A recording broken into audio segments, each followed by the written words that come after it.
नमस्कार दोस्तों, इस वीडियो में आपको कक्षा 10वीं विषय सामाजिक विज्ञान का रिवीजन टेस्ट के पेपर का मैं आपको संपूर्ण हल बताने जा रहा हूं। ठीक है, तो चलिए हम वीडियो को शुरू करते हैं।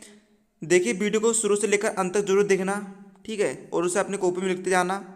पहला प्रश्न क्रमांक 1 में आपको सही विकल्प दिए गए हैं, उनके आपको उत्तर लिखना है। ठीक है, तो देखिए उत्तर में पहले में आएगा जलोढ़ मिट्टी, दूसरे में आएगा लॉर्ड कैनिंग, तीसरे में आएगा 395, चौथे में आएगा 1948, पांचवें में आएगा नाहवा सेवा। ठीक है, अब देखिए प्रश्न क्रमांक 2 का उत्तर। प्रश्न क्रमांक 2 में आपको एक शब्द में उत्तर लिखना है। ठीक है, तो देखिए पहले में उत्तर आएगा अपशिष्ट पदार्थ। ठीक है, पहले में उत्तर क्या आएगा? अपशिष्ट पदार्थ।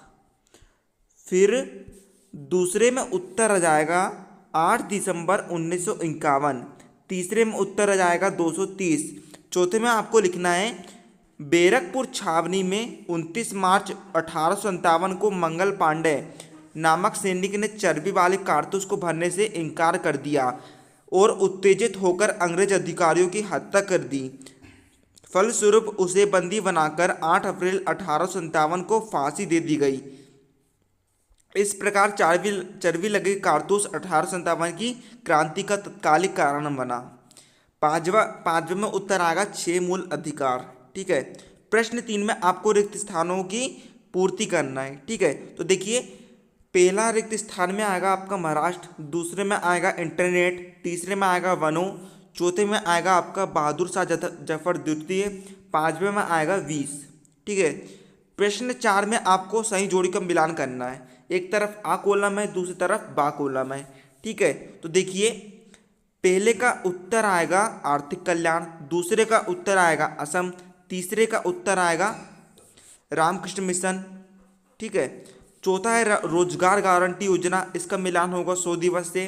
पांचवा है संविधान सभा के अस्थायी अध्यक्ष, इसका मिलान होगा डॉक्टर सच्चिदानंद सिन्हा से। ठीक है, अमर्त्य सेन का आर्थिक कल्याण से, चाय का असम से, स्वामी विवेकानंद का रामकृष्ण मिशन से, रोजगार गारंटी योजना संविधान का होगा 100 दिवस से, और संविधान सभा के अस्थायी अध्यक्ष का मिलान होगा डॉक्टर सच्चिदानंद सिन्हा से। ठीक है, ये हो गए आपके ऑब्जेक्टिव्स। अब हम बढ़ते हैं अगले क्वेश्चन की तरफ। तो देखिए प्रश्न 5 है, भूमजल पाने के क्या स्रोत है? क्या भूमजल पाने के क्या स्रोत है? मतलब कि आपको बताना है कि हम पानी को किस किस स्रोत चीज़ से प्राप्त कर सकते हैं। तो देखिए इसको उत्तर में आपको लिखना है, इसे कुओं व ट्यूबवेलों के द्वारा धरातल पर लाया जाता है तथा मानवीय उपयोग के अतिरिक्त कृषि, भूमि की सिंचाई, बागवानी, उद्योग आदि के लिए उपयोग किया जाता है। ठीक है, अब देखिए प्रश्न 6 पूछ रहा है, उन क्षेत्रों के नाम लिखिए जहां 1857 का स्वतंत्रता संग्राम व्यापक रूप से हुआ। यह फिर आपको परीक्षा में इस प्रकार से पूछ सकता है ये क्वेश्चन कि 1857 की क्रांति के प्रमुख केंद्र कौन कौन से थे। ठीक है, यहाँ पर आपको बताना है कि 1857 की क्रांति के जो केंद्र थे वे कौन कौन से थे। तो देखिए उत्तर में आपको लिख देना है, पहला बैरकपुर, दूसरा मेरठ, तीसरा दिल्ली, चौथा कानपुर, पांचवा झांसी, छठवा ग्वालियर। ठीक है, चाहे तो आप लिख सकते हैं लखनऊ लिख सकते हैं और आगे जगदीशपुर भी लिख सकते हैं और आगे आपको लगा देना है आदि। ठीक है, अब देखिए प्रश्न 7 का अथवा में क्वेश्चन है, प्रति व्यक्ति आय क्या है? इसकी गणना का सूत्र लिखिए। या फिर यही क्वेश्चन आपको अथवा के रूप में ऐसा भी मिल सकता है कि प्रति व्यक्ति आय किसे कहते हैं। ठीक है, तो उत्तर में आपको सबसे पहले हेडिंग डालना है प्रति व्यक्ति आय। ठीक है, आगे लिखना है, एक देश की किसी वर्ष में विशेष वर्ष में औसतन ही प्रति व्यक्ति आय कहलाती है। ठीक है, इसे ज्ञात करने के लिए किसी एक वर्ष की राष्ट्रीय आय में वर्ष की आय से भाग दिया जाता है। ठीक है, संक्षेप में 2011 की उदाहरण के तौर पर 2011 की प्रति व्यक्ति आय बराबर से 2011 की राष्ट्रीय आय बट्टे 2011 की जनसंख्या। मतलब कि यदि हमें किसी देश की प्रति व्यक्ति आय निकालना है तो हमें उस देश में उस सन में कुल जितनी भी आय हुई है हमें उस देश की वर्तमान जनसंख्या से भाग देना पड़ेगा, तब जाके हमें उस सन की प्रति व्यक्ति आय प्राप्त होगी। स्पष्ट है कि राष्ट्रीय आय में वृद्धि की दर जनसंख्या वृद्धि दर से अधिक होने पर ही प्रति व्यक्ति आय बढ़ेगी, अन्यथा इनमें कमी हो जाएगी।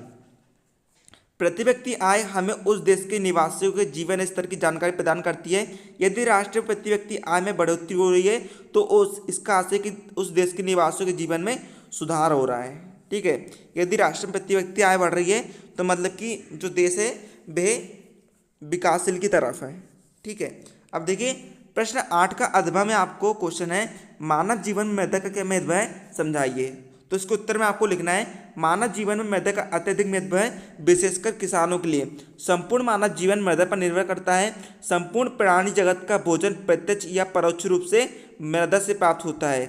हमारे वस्तुओं के निर्माण में प्रयुक्त कपास, रेशम, जूट व ऊन प्रत्यक्ष रूप से ये हमें मृदा से ही मिलते हैं। जैसे भेड़ मृदा पर उगी घास खाती है और हमें ऊन देती है।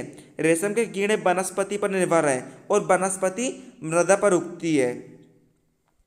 भारत में लाखों घर मिट्टी के बने हुए हैं। हमारा पशुपालन उद्योग, कृषि और वनोद्योग मृदा पर आधारित है। इस प्रकार मृदा हमारे जीवन का प्रमुख आधार है। बिल कोक्स ने मृदा के विषय में कहा है कि मानव सभ्यता का इतिहास मृदा का इतिहास है और प्रत्येक व्यक्ति की शिक्षा मृदा से ही प्रारंभ होती है। ठीक है ना, आप सभी की जो शिक्षा है वह मृदा से ही प्रारंभ हो रही है। प्रश्न 9 में आपको दिया है, लाल मिट्टी एवं लेटेराइट मिट्टी में अंतर लिखना है। ठीक है, तो उत्तर में आप डालेंगे लाल मिट्टी एवं लेटेराइट मिट्टी में अंतर। एक कॉलम में आपको लिखना है लाल मिट्टी, दूसरे कॉलम में आपको लिखना है लेटेराइट मिट्टी। ठीक है, तो सबसे पहला अंतर लाल मिट्टी में आप लिखेंगे, यह मिट्टी शुष्क और तर जलवायु में प्राचीन रवेदार और परिवर्तित चट्टानों की टूटफूट से बनती है। लेटेराइट मिट्टी में आपको अंतर लिखना है, पहला, इस मिट्टी का निर्माण ऐसे भागों में हुआ है जहां शुष्क व तर मौसम बारी बारी से होता है। यह लेटेराइट चट्टानों की टूटफूट से बनती है। दूसरा अंतर आपको लाल मिट्टी में लिखना है, यह मिट्टी लाल, पीली एवं चॉकलेटी रंग की होती है। इस मिट्टी में लोहा, एल्यूमिनियम और चूना अधिक होता है। यह मिट्टी अत्यंत रंध्रयुक्त है। लेटेराइट मिट्टी में आपको लिखना है, यह मिट्टी चौरस उच्च भूमियों पर मिलती है। इसमें वनस्पति का अंश पर्याप्त होता है। गहरी लेटेराइट मिट्टी में लोहा, ऑक्साइड और पोटास की मात्रा अधिक होती है। तीसरा अंतर आपको लाल मिट्टी में लिखना है, यह मिट्टी उत्तर प्रदेश के बुंदेलखंड से लेकर दक्षिण के प्रायद्वीप तक जाती है। यह मध्य प्रदेश, झारखंड, पश्चिम बंगाल, मेघालय, नागालैंड, उत्तर प्रदेश, राजस्थान, तमिलनाडु तथा महाराष्ट्र में मिलती है। लेटेराइट मिट्टी में आपको अंतर लिखना है, यह तमिलनाडु के पहाड़ी भागों और निचले क्षेत्रों, कर्नाटक के कुर्ग जिले, केरल राज्य के चौड़े समुद्री तट, महाराष्ट्र के रत्नागिरी जिले, पश्चिम बंगाल के बेसाइट और ग्रेनाइट पहाड़ियों के बीच तथा उड़ीसा का पठार के ऊपरी भागों में मिलती है। चौथा आपको लाल मिट्टी में लिखना है, इस मिट्टी में बाजरे की फसल अच्छी पैदा होती है, किंतु गहरे लाल रंग की मिट्टी कपास, गेहूं, दालें और मोटे अनाज के लिए उपयुक्त है। ठीक है, लेटेराइट मिट्टी में आपको चौथा पॉइंट लिखना है, यह मिट्टी चावल, कपास, गेहूं, दाल, मोटे अनाज, सिनकोना, चाय, केवा आदि फसलों के लिए उपयोगी है। प्रश्न 10 में आपको लिखा है, 1857 के स्वतंत्रता संग्राम को प्रथम स्वतंत्रता संग्राम क्यों कहलाता है। ठीक है, तो इसके उत्तर में आप लिखेंगे, ठीक है, इसके उत्तर में आपको लिखना है, ये 3 नंबर का प्रश्न है, आपको थोड़ा सा बड़ा लिखना है। भारत में पहला प्रभावशाली आंदोलन 1857 ईस्वी की क्रांति थी। यह भारत का पहला स्वतंत्रता आंदोलन था। इस क्रांति ने अंग्रेजों की जड़ों को हिलाकर रख दिया। इससे पहले भी बेल्लोर, बैरकपुर तथा बुंदेलखंड में विद्रोह हुए जिनको अंग्रेजों ने कुचल दिया, किंतु इन विद्रोही से 1857 ईस्वी के क्रांतिकारियों को बड़ी प्रेरणा मिली। वीर सावरकर, अशोक मेहता तथा अन्य भारतीय इतिहासकारों ने 1857 की इस क्रांति को प्रथम स्वतंत्रता संग्राम का नाम दिया।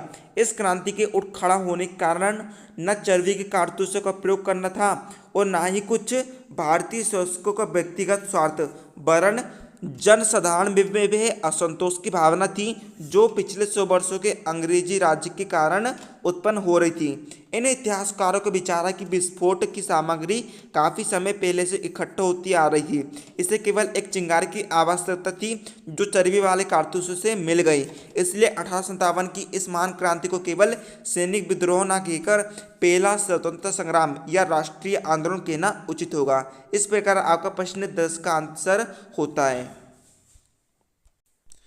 प्रश्न 11 आपसे कह रहा है स्वामित्व के आधार पर उद्योगों के कितने प्रकार होते हैं, अथवा यही क्वेश्चन आपको इसी प्रकार से भी पूछा जा सकता है कि स्वामित्व के आधार पर कोई 4 उद्योगों को समझाइए।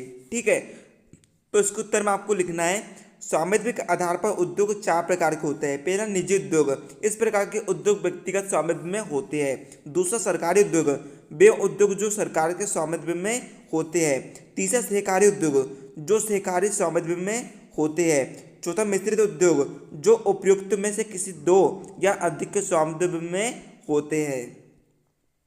प्रश्न 12 का अथवा में है भारतीय शासकों में असंतोष के क्या कारण थे, या फिर यही क्वेश्चन आपको ऐसा भी पूछ सकता है कि अंग्रेजी शासन से भारतीय शासकों में असंतोष के क्या कारण थे, या फिर तीसरे प्रकार से पूछा जा सकता है कि भारतीय शासकों में ब्रिटिश शासन से असंतोष के क्या कारण थे।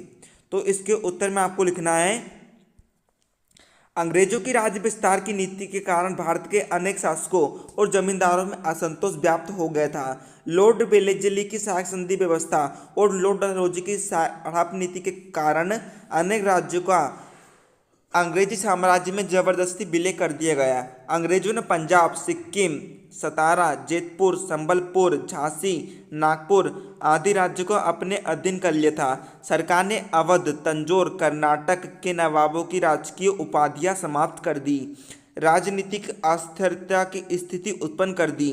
अंतिम मुगल सम्राटों के प्रति अंग्रेजों का व्यवहार अनादरपूर्ण होता चला गया। इन परिस्थितियों में शासन परिवारों में घबराहट फैल गई थी। अंग्रेजों ने जिन राज्यों पर कब्जा किया वहाँ के सैनिक, कारीगर तथा अन्य व्यवसाय में जुड़े लोग भी प्रभावित हुए। अंग्रेजों ने अनेक सरदारों और जमींदारों से उनकी जमीन छीन ली। इसके कारण भारतीय शासकों में असंतोष व्याप्त हो गया। ठीक है, इस प्रकार आपका प्रश्न 12 का उत्तर होता है, 12 अथवा का उत्तर होता है। अब प्रश्न 13 में आपसे पूछ रहा है, प्रश्न 13 में आपसे पूछ रहा है कि भारत का संविधान लिखित एवं विस्तृत क्यों है, वर्णन कीजिए। ठीक है, आपको बताना है कि भारत का संविधान लिखित और विस्तृत क्यों है। ठीक है, तो देखिए उत्तर में पहला पॉइंट लिखते हैं, हम लिखते हैं कि भारत का संविधान लिखित क्यों है, तो लिखित संविधान होने का हम कारण लिखते हैं। ठीक है, तो देखिए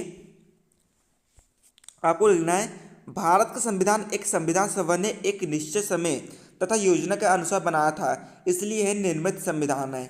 इसमें सरकार के संगठन के सिद्धांत, कार्यपालिका, विधायिका, न्यायपालिका आदि की रचना व कार्य, नागरिकों के साथ उनके संबंध, नागरिकों के अधिकार तथा कर्तव्य आदि के विषय में स्पष्ट रूप से लिख दिया गया है, इसलिए हमारा संविधान लिखित संविधान है। ठीक है, यह आपका आंसर होता है किसका, कि भारत संविधान लिखित क्यों है। ठीक है, अब हम जवाब देते हैं कि भारत का संविधान विस्तृत क्यों है, तो हम लिखेंगे विस्तृत या विशाल संविधान होने का कारण। ठीक है, तो आपको उत्तर में लिखना है भारत का संविधान विश्व का सबसे बड़ा संविधान है। भारत के वर्तमान संविधान में 395 अनुच्छेद और 12 अनुसूचियां हैं जो 22 भागों में विभाजित है, जबकि अमेरिका के संविधान में 7, कनाडा के संविधान में 147 और ऑस्ट्रेलिया के संविधान में 128 अनुच्छेद ही है।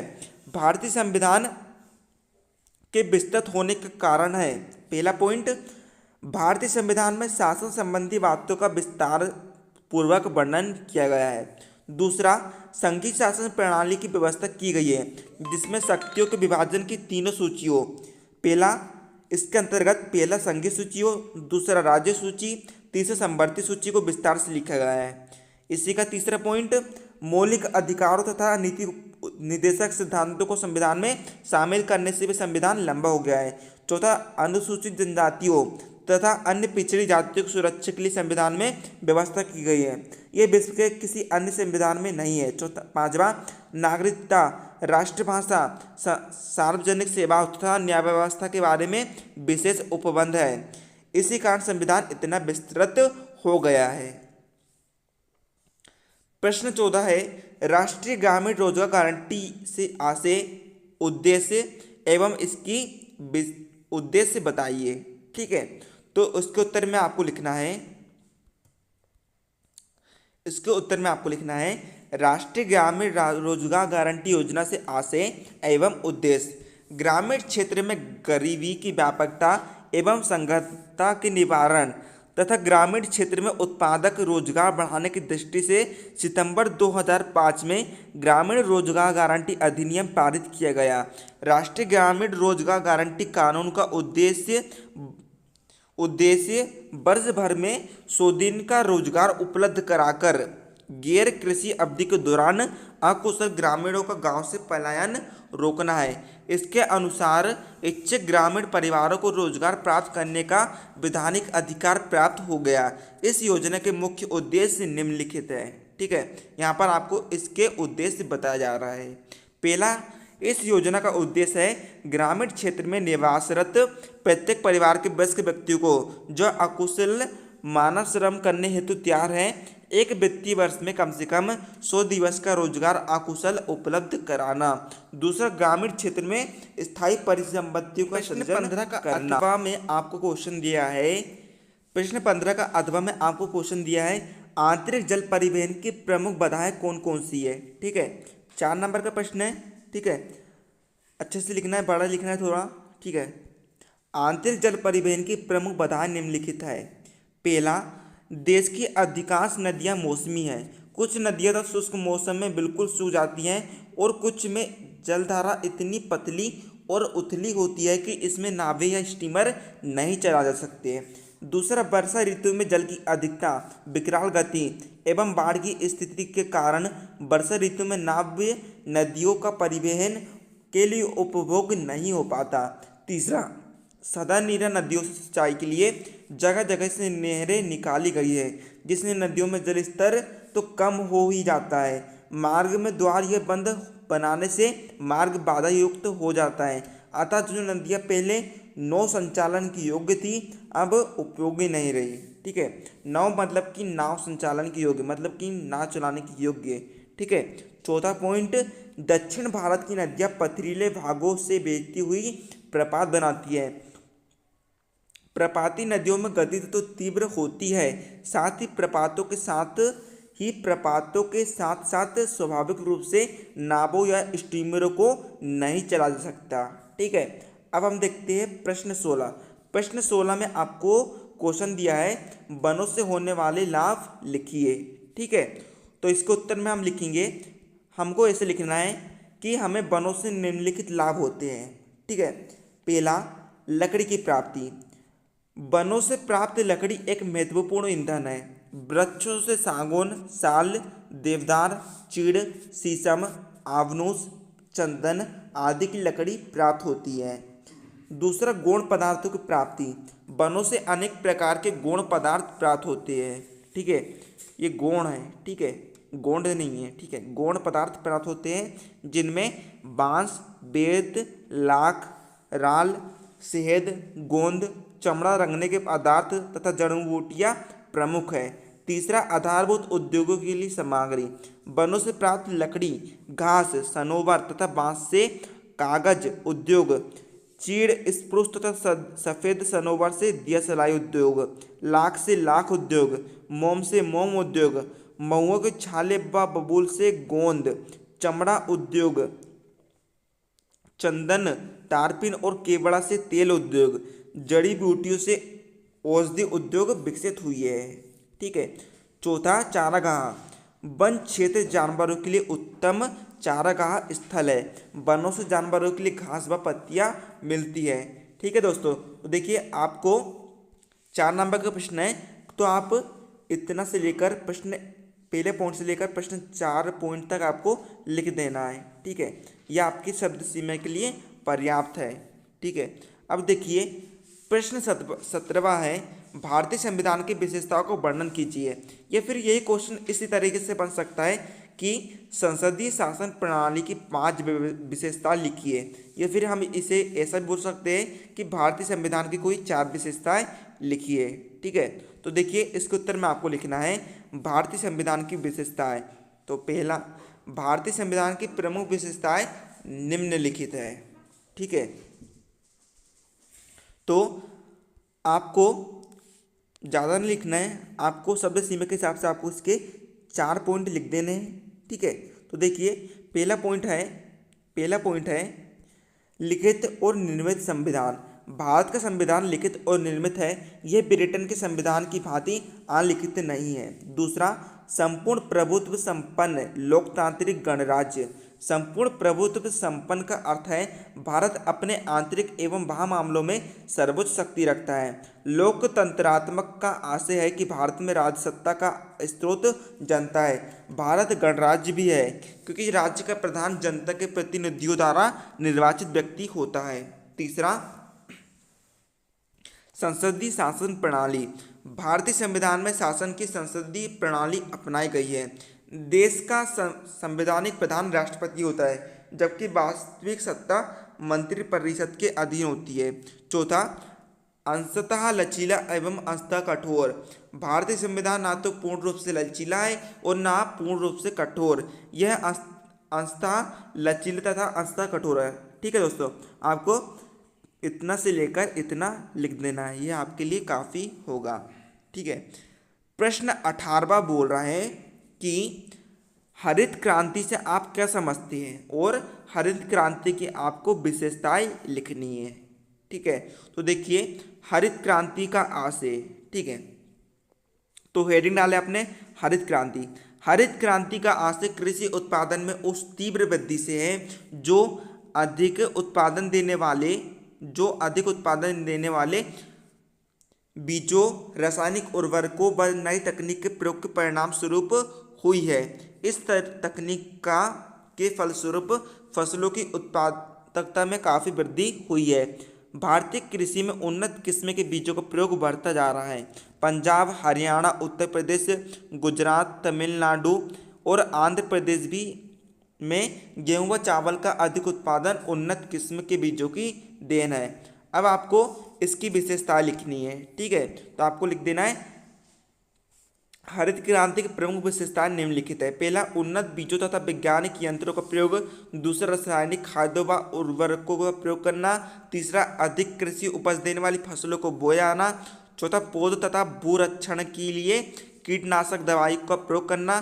पांचवा, कृषि संबंधी अनुसंधानों तथा शिक्षा की व्यवस्था करना। छठवां, सघन खेती के कार्यक्रम को अपनाना। आप चाहे तो और इसके पॉइंट लिख सकते हैं, फिलहाल आपके लिए इतना ही, आप इतना भी लिख सकते हैं। ठीक है। तो अब देखिए प्रश्न 19 का अथवा क्वेश्चन है, परिवहन के साधन मानव सभ्यता की प्रगति के पथ प्रदर्शक कैसे है, लिखिए। ठीक है। तो उत्तर में आपको लिखना है परिवहन का महत्व एवं उपयोगिता। ठीक है। तो आपको यहाँ से लिखना है परिवहन के साधन मानव सभ्यता की प्रगति के पथ प्रदर्शक बन गए हैं जैसे कि निम्नलिखित तथ्य से स्पष्ट है। आपको यहाँ से लिखना है पहला दैनिक आवश्यकताओं की पूर्ति।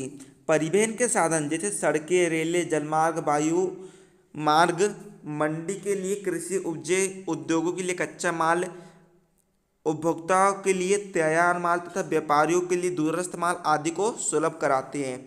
हमारी छोटी दैनिक आवश्यकता की पूर्ति इन्हीं साधनों से संभव होती है। दूसरा पॉइंट आपको लिखना है राष्ट्रीय अर्थव्यवस्था को सुदृढ़ आधार प्रदान करना। परिवहन के साधन भारतीय राष्ट्रीय अर्थव्यवस्था को सुदृढ़ आधार प्रदान करते हुए सद्भाव एवं भाईचारे के जागृत कर देश को एकता के सूत्र में बांधने का कार्य करते हैं। तीसरा, वैचारिक व भौगोलिक दूरियों को सीमित करना। भारत के विस्तृत विस्तार, आर्थिक, सांस्कृतिक तथा सामाजिक बहुलता एवं विविधता, भाषाई, सांस्कृतिक तथा वैचारिक एवं भौगोलिक दूरी से राष्ट्रीय एकता को खंडित होने का खतरा लगातार बना रहता है। परिवहन के साधन वैचारिक व भौगोलिक दूरी को सीमित करके राष्ट्रीय एकता को विकसित करने में महत्वपूर्ण भूमिका निभाते हैं। चौथा, राष्ट्रीय प्रगति के सूचक। परिवहन के साधन राष्ट्रीय प्रगति व समृद्धि के सूचक है। इनसे ही माल व यात्री ढुलाई नियमित, विश्वसनीय व तीव्रगामी होती है। ठीक है। तो देखिए दोस्तों, आपके लिए फिलहाल 4 नंबर के लिए इतना ही काफ़ी है। ठीक है। इतना आपको लिख लेना है। ठीक है। यहाँ से लेकर आपको इतना लिख लेना है। अब देखिए हम देखते हैं प्रश्न 20वां क्वेश्चन। ठीक है। प्रश्न 20वां आपका लास्ट क्वेश्चन है कि 1857 के स्वतंत्रता संग्राम की असफलता के कारण बताइए। अथवा ये क्वेश्चन इस प्रकार से बन सकता है कि 1857 की क्रांति के असफलता के 2 कारण बताइए, अथवा 1857 के संग्राम की असफलता कोई 3 कारण लिखिए। ठीक है, तो हम उत्तर में लिखेंगे 1857 के संग्राम की असफलता के प्रमुख कारण निम्नलिखित थे। पहला, 1857 की क्रांति निर्धारित तिथि से पूर्व प्रारंभ कर दी गई थी, जिससे वह असफल हो गई। मेल्सन के अनुसार यदि यह क्रांति निश्चित समय पर प्रारंभ होती तो इसे सफलता अवश्य मिलती। दूसरा, 1857 की क्रांति की असफलता का अन्य कारण योग्य नेतृत्व का अभाव था। विद्रोही नेताओं में सैनिक कुशलता तथा संगठित होकर कार्य करने तथा क्रांति संचालन क्षमता का अभाव था। तीसरा, 1857 की क्रांति के समय अधिकांश नरेशों ने क्रांतिकारियों को साथ न देकर अंग्रेजों का ही साथ दिया। सर जॉन के मत में यदि समस्त भारतवासी पूर्ण उत्साह से अंग्रेजों के विरुद्ध संगठित हो जाते तो अंग्रेज पूर्णतः नष्ट हो जाते। चौथा असफलता का कारण था कि क्रांतिकारियों में वीरता तथा साहस की भावना का अभाव नहीं था, परंतु उनकी सैनिक शक्ति अत्यधिक निर्बल थी। पांचवा, अंग्रेज अधिकारियों क्रांतिकारियों का दमन आधुनिक हथियारों से करते थे, परंतु क्रांतिकारियों के पास उनका सामना करने के लिए आधुनिक हथियारों का अभाव था। तो दोस्तों, यहीं पर आपको जो प्रश्न पेपर रिवीजन टेस्ट पेपर है उसके हल समाप्त होते हैं। अगले वीडियो में हम इसके आपको लिखे वाले क्वेश्चन के आंसर भी आपको प्रोवाइड कराएंगे।